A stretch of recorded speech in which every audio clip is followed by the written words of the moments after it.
Wow.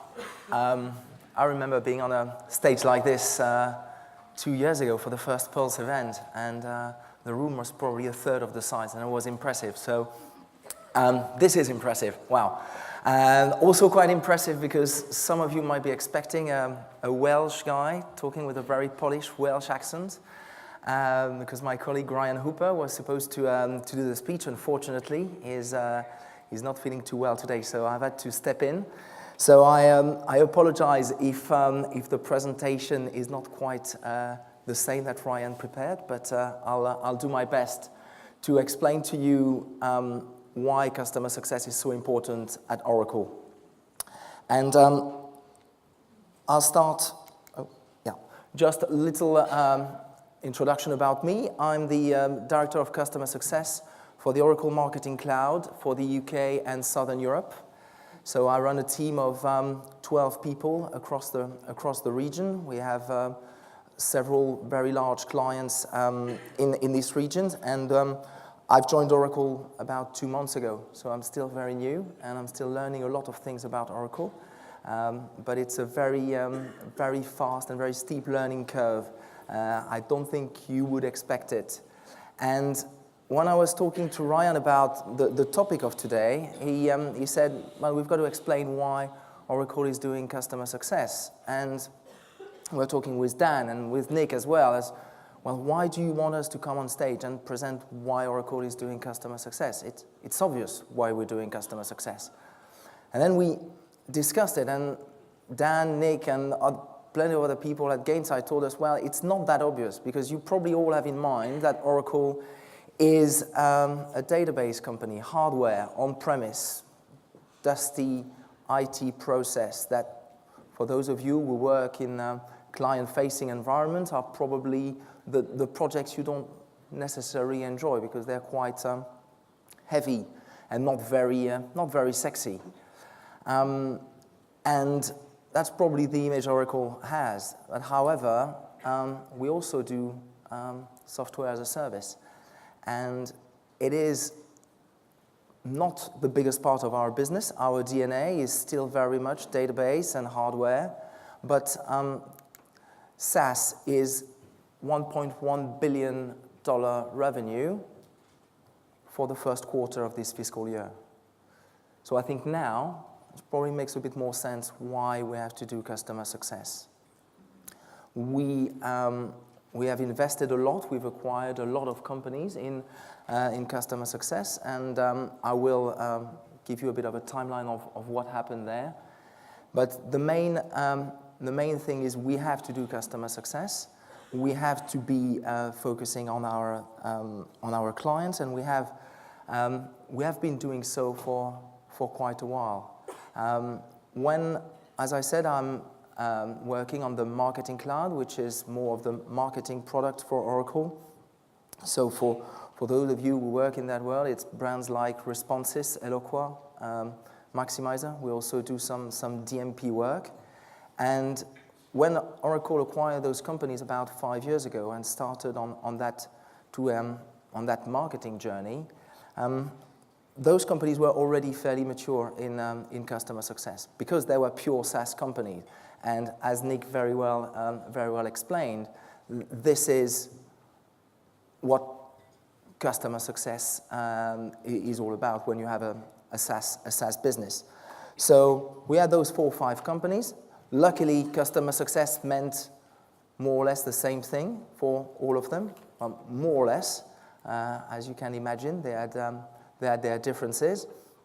And I'm not going to fall into the trap of defining what customer success should mean. Nick has done it already, and he's done it very well, so I'm not going to fall into that trap. So I'm not going to try to define what customer success is for you. But what happened when Oracle acquired those SaaS companies, that those SaaS companies thought maybe, okay, we're going to be part of Oracle. Oracle doesn't know anything about customer success. And I think they were quite surprised to realize that Oracle had been doing customer success for quite a while. And it might not have been called customer success at the time, but Oracle started on the SaaS journey around 2004, 2005 with their first acquisition. So as I said, and as you know, we are a large corporation. We have a DNA, and you should never forget where you're coming from. We don't want to forget where we grew up. Oracle will never forget what has made Oracle successful. And if we do forget about it, I'm sure Larry Ellison will remind us that we are a company about data. But maybe the change that is happening today with Oracle is it's no longer so much database, it's more about the data and everything we can do with it. So, as you can see, we acquired several companies, well, quite a few, over 100 of them. And customer success was already happening at Oracle when we acquired the first marketing cloud company. So they were already focusing on their customers and what they should do or what they could do to grow the business within those clients. And I think that it was not called customer success, and yes, it might have maybe a bigger commercial focus than we have now. But the main thing and what is driving Oracle is that we're trying to sell a solution versus selling products. And to do that, you have to do a customer success in one way or another. So we were really looking at our customers as our main prospects. So the idea of all those acquisitions and having all those companies and all those solutions was to really consider and treat a client as the first prospect. And to do that, you have to do customer success. You have to make sure that before you position another solution, the first solution they've bought is very well adopted. You have to make sure that they're getting value from it. I've put a few of the numbers there, and there's one little snippet there. The focus of making it easy for people to do business with Oracle. I'm sure many of you work with very large corporations, and it's not always easy when you do business with the large corporations. You never quite know who to contact. So there are processes, there are framework, people you have to speak to, and it's not always easy. And that was one of the really important thing we were trying to do. It was to say, look, we need to make it easy for our customers to do business with us. Because if it's not easy, if it's complicated, if they don't know who to speak to, if they don't know who to go to, we're going to struggle with any form of expansion. So this is what happened. We have a strong customer success organization within Oracle. There is a lot of focus on the customers and trying to move the organization and be more and more customer-centric. And that's, as I said, we've got a very large SaaS revenue. We have many customers and plenty of products. So what does this mean for customer success, and what does it mean for us today to do customer success? Well, the main thing, as I said, we have a lot of on-premise customers. It had its benefits. You probably would get a lot of money up front.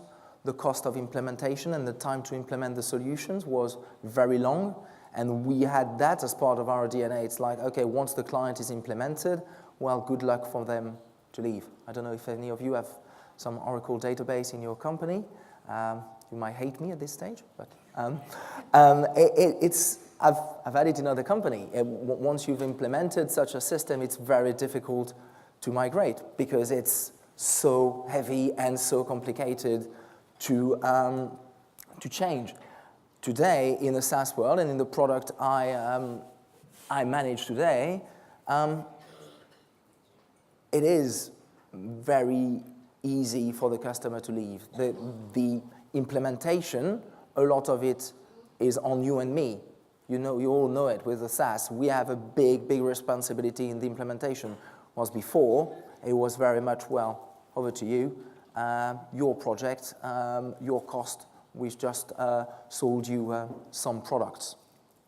So also, linked to that, the market is getting more and more competitive. And whereas before we might have had a dominant position in some markets, and with that goes maybe not going to say an easy sell, but maybe a bit of an easier sell. It was also now very clear that in the SaaS world, the market is very competitive. We have local competitors, we have global competitors, small, big competition on price. So it's getting, like for every single one of you, very difficult to obtain and acquire new customers, and it's costing more and more money.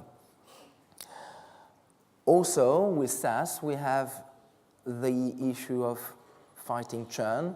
As I said, it's easier to switch solution, and we really have to make sure that our customers realize the value. And what is happening with Oracle is we are trying to shift our CSM to focus only on one product, but more focusing on the solution and the bigger picture.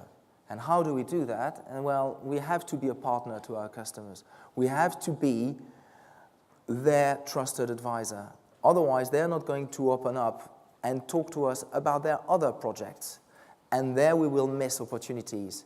And there we will miss expansion.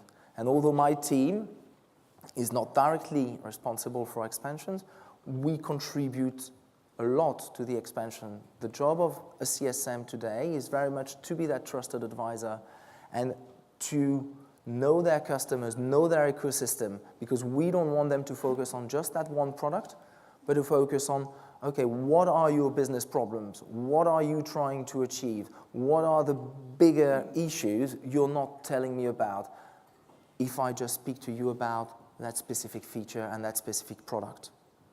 And that goes with making sure customers realize the value we can bring to them. And the value Oracle can bring to them is not just one product, it's the combination of several solutions. And with that goes, obviously, for our colleagues in sales, the main opportunity, which is to sell to the existing base.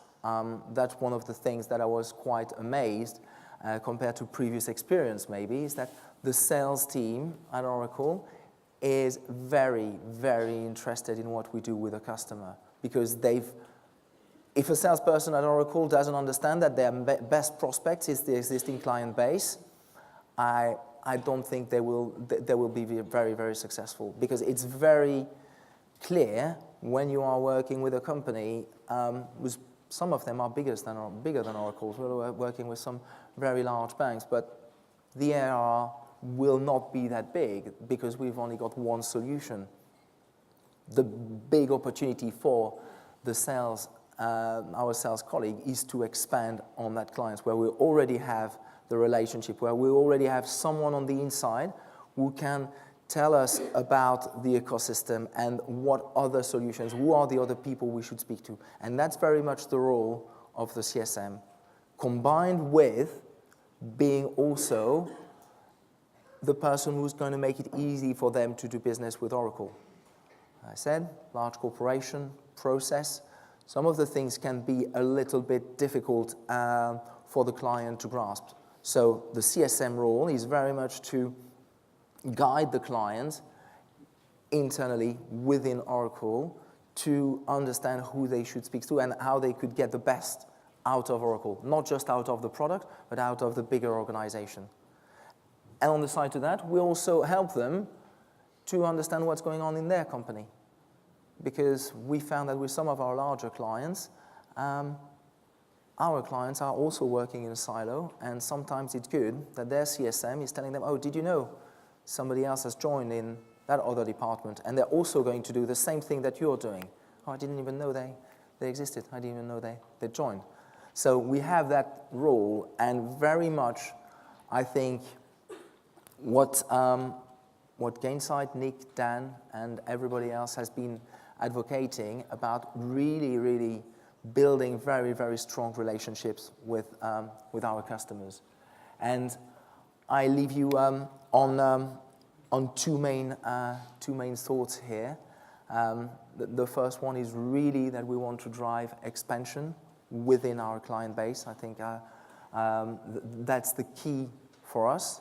And the other part is our customers are becoming our biggest advocates.